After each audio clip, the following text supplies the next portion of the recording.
Good morning from Khagrachari.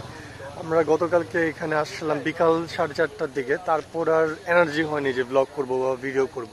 So গতকালকে rest, আজকে সকালে আমরা উঠছি আর ফ্রেশ একটা ফিল আসতেছে, কারণ রাতের ঘুমটা খুবই ভালো হয়েছে। দুইবার ঘুমাইছি, বিকালবেলা একবার ঘুমাইছি, রাতের বেলা একবার ঘুমাইছি।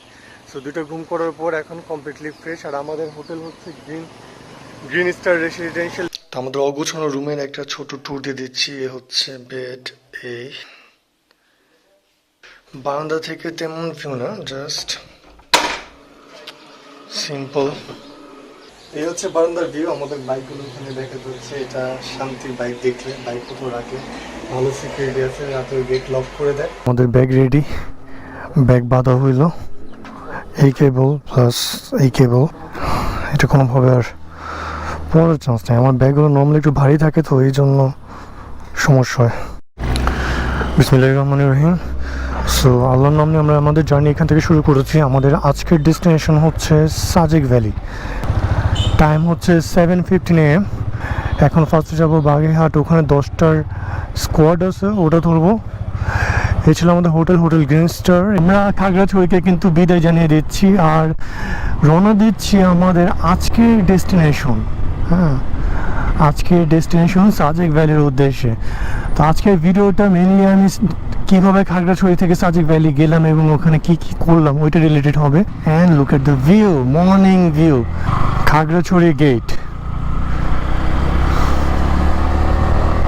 অলরাইট, আমাদের নাস্তা এখানে কমপ্লিট। FNF, ভিতরে পরিবেশ খুবই সুন্দর। এই খাবারের মান তো, নাস্তা খাইলাম ডিম পরোটা, সো খুব বেশি বলতে পারতাছি না। তো এখানে আমি আমার ট্রিপ জিরো করে দিলাম। গতকাল আমরা চিটাগং থেকে খাগড়াছড়ি 160± ডিস্টেন্স ট্রাভেল করছিলাম। তো আজকে খাগড়াছড়ি থেকে সাজেক ডে 2তে কতটুকু ডিস্টেন্স ট্রাভেল করব সেটা সুন্দরভাবে জানার জন্যই ট্রিপ বিটাকে জিরো করা। এখন কাজ হচ্ছে আমাদের যে কনভে স্কোয়াডটাকে ধরা। স্কোয়াডটা 10টার, এখন সময় 8টা। আমাদের হাতে এনাফ টাইম আছে, এখান থেকে ম্যাক্সিমাম 1.5 ঘন্টা লাগবে। মর্নিংয়ের রাইড, হ্যাঁ। আর এই সুন্দর রাস্তায় আমাদের জার্নি কিন্তু খুব ভালোভাবে শুরু হয়ে গেছে, আলহামদুলিল্লাহ।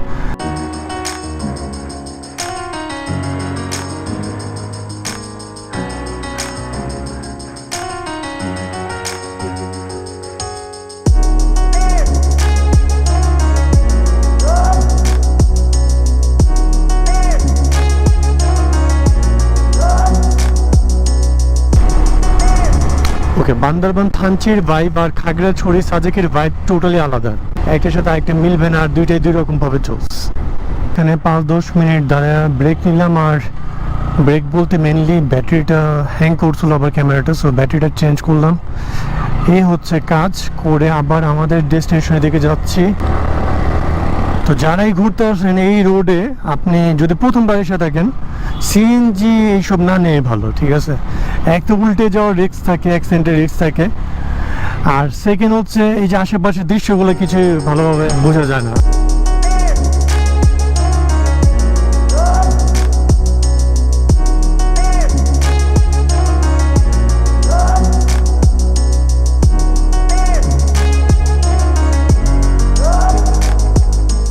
এইসব বাইক, যেমন আমি V3 কথা যদি স্পেশালি বলি, এইসব রাস্তায় চালায় খুবই মজা, মানে খুব ভালো একটা কন্ট্রোল পাওয়া যায়।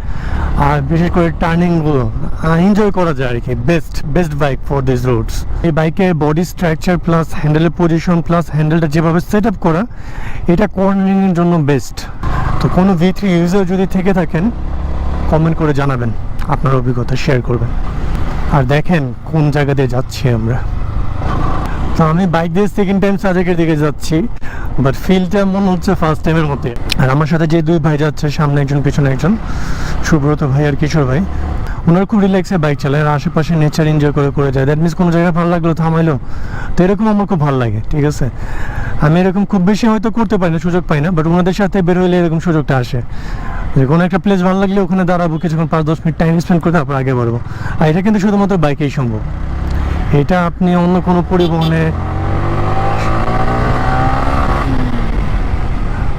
পরিবহনে এরকম করতে পারবেন না, কারণ গাড়ি এখানে যে কোনো জায়গায় সাইড করে দাঁড় করানো বারবার পসিবল হবে না। আর আমি সাবস্ক্রাইবার যারাই আছে কমেন্ট যে কোচিং খুব অল্প মানুষ করে, বাট যে কোচিং করে সবার কমেন্ট আমি ভালোভাবে পড়ে ওটা অনুযায়ী নিজেকে ইমপ্রুভ করার চেষ্টা করি। সো আপনাদের কমেন্ট যারা করেন থ্যাংক ইউ ভেরি মাচ। আমরা এখন লালমাই স্কোয়ারে আসছি, যতটুকু বললাম পিছনে বাজার হয়তো সামনে, এই জন্য একটু ভিড়, আর দিঘিনালার দিকে যাচ্ছি আর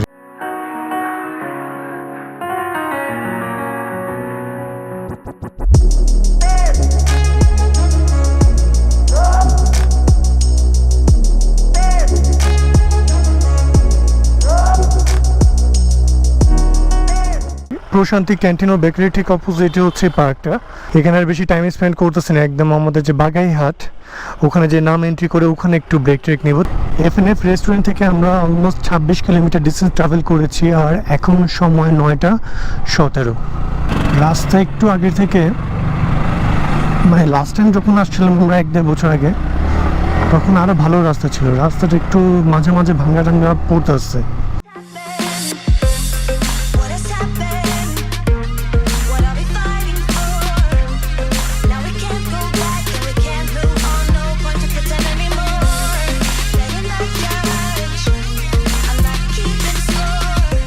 শান্তি এক্সপ্রেস একমাত্র বাস যেটা দীঘিনালা পর্যন্ত যায়। তো গত বছর যখন আসছিলাম এই খাগড়াছড়ি যাওয়ার সময়, খাগড়াছড়ির পর থেকে টানা বৃষ্টি পাইছিলাম, নারায়ণগঞ্জ পর্যন্ত বৃষ্টি ছিল, আর এবার কি রোদ। তো আমরা অলমোস্ট বাগাইহাট এসে পড়েছি, সামনে কোথা থেকে মানে নাম এন্ট্রি করাতে হবে।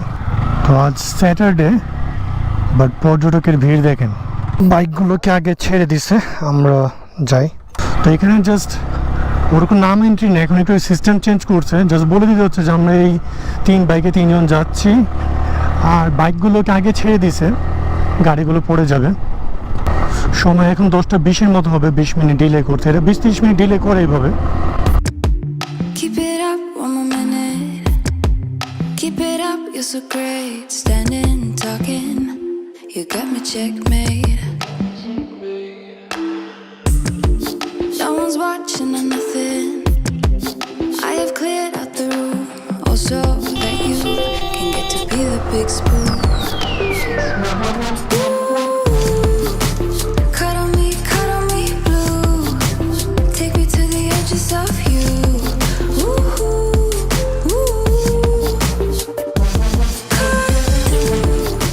একটু টাইনে আগে আসছি, কারণ সামনে বাইকার থাকলে এই রোডের ফিল্ডটা এইভাবে আপনাদেরকে দেখাতে পারতাম না, অতিরিক্ত ভাঙা কিছু কিছু জায়গায়। ওয়াও, ওই বাইকটাকে ফলো করলে বোঝা যাবে যে আমরা কোথায় উঠতেছি। এখানে একটা ব্রেক নেওয়া হইলো, এখান থেকে আমরা আর বেশি দূর বাকি নেই, হয়তো 16-17 কিলোমিটার বাকি। তো এখন সম্ভবত আমাদেরকে ছেড়ে দেবে, বাইকগুলো আগে যেতে দেবে, পরে গাড়ি। তো ওখানে প্রায় হাফ অ্যান আওয়ারের মতো থামায় রাখলো। তো এখানে সব গাড়িগুলো পার হলো, তারপর আমাদের যেতে দিল। এর মাঝে ব্যাটারি চেঞ্জ করলাম, ক্যামেরাটা ওভারহিটের প্রবলেম হচ্ছে, ওটাকে কিছুক্ষণ ঠান্ডা হতে দিলাম, হাফ লিটার ঠান্ডা পানি খেয়ে নিজেকে ঠান্ডা করলাম, তারপর আবার স্টার্ট করছি। তো এখানে একটা মজা হচ্ছে, সবগুলো বাইককে একসাথে ছাড়তে, তো বাইকারগুলো একসাথে একটা গ্রুপের মতো হয়ে যায়। হ্যাঁ, যেমন যাচ্ছি সবাই একটা, মনে হচ্ছে যে একটা সিঙ্গেল গ্রুপ যাচ্ছে, এটা একটা আলাদা মজা। সম্ভবত ওই চূড়ে আমরা যাব।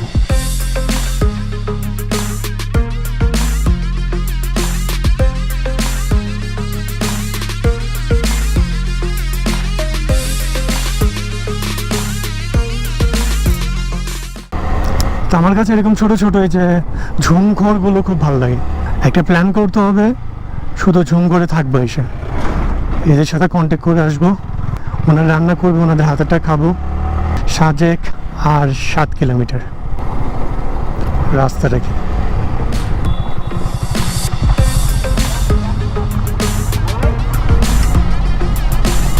কি লাগতেছে এখান থেকে।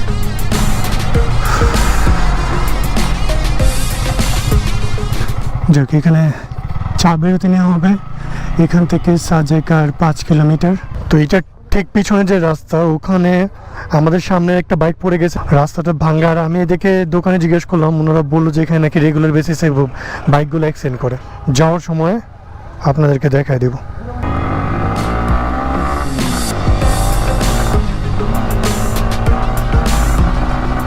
এই যে এটা রিস্ক, কারণ এইসব গাড়ি ব্রেক করলে পিছনের দিকে আসা শুরু করে। তো এইসব গাড়ির একদম পিছিয়ে পিছিয়ে থাকা যাবে না, হয় ওভারটেক করে চলে যাবেন, নাহলে 100 হাত দূরে থাকবেন।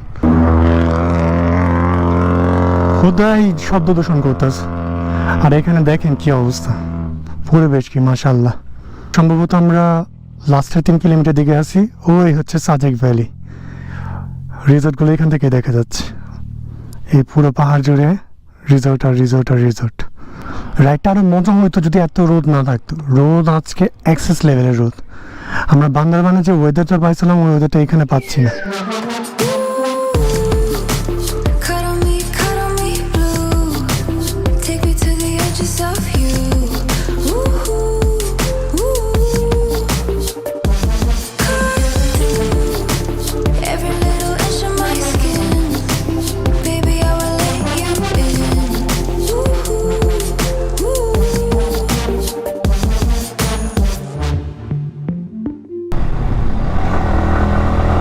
Welcome to Sajek Valley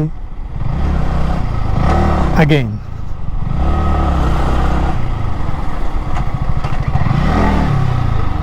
এসে পড়ছে ফাইনালি সাজেক ভ্যালি। এখান থেকে নামটা এন্ট্রি করব, টোকেন নেব, তারপর বাকি কাজ। ওকে, সিস্টেমের আগে থেকে কিছু চেঞ্জ হয়েছে। এখন টোকেন যাওয়ার সময় নিতে হয়। আর এটা কিছু পজিটিভ সাইড আছে।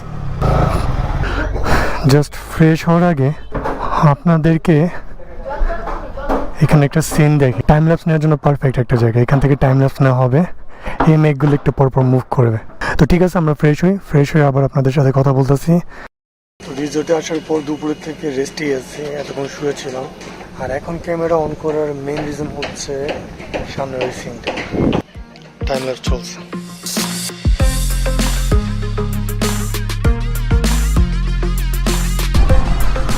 তো অবকাশে দুপুরে হ্যাভি লাঞ্চের পর সে একটা ঘুম দিলাম 2 ঘন্টার। এই প্রচণ্ড রোদ ছিল, তাই আর বের হতে ইচ্ছা করেনি এত রোদরে। এখন রোদের আলোটা মিষ্টি হয়েছে, আমরা আবার বের হয়েছি। আর গত 2 দিন ধরে রোদের পরিমাণটা, রোদের যে তাপটা, ওটা একটু বেশি। এত পরিমাণে রোদ কি বলবো আর। এখনকার প্ল্যান হচ্ছে এখানে চা খেয়ে যাবো কংলাক পাহাড়ের দিকে। বাই দ্য ওয়ে, গোল্ডেন আওয়ারে আমার বাইকটাকে কেমন লাগতেছে?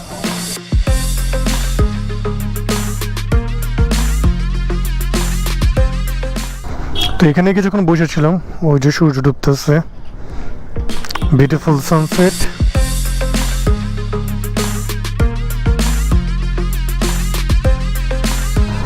তো এটা হচ্ছে আমাদের কটেজ, এখানে ছিলাম, লুসাই কটেজ। এই হচ্ছে লুসাই কটেজে ঢোকার পর কমন যে বারান্দা, ওখান থেকে পাহাড়ের ভিউ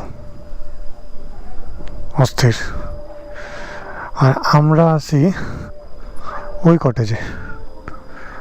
তো যাই, ওখানে যাই, ওখান থেকে আপনাদেরকে একটু শর্ট রুম ট্যুর করে আশেপাশের ভিউ দেখাই।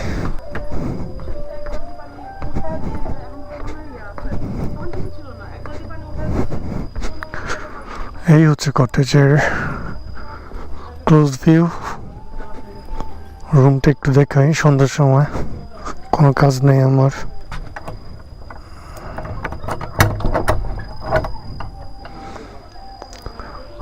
লাক, তালাটা খুললাম আর কারেন্টটা গেল। পরে দেখেন রুম ভিউ।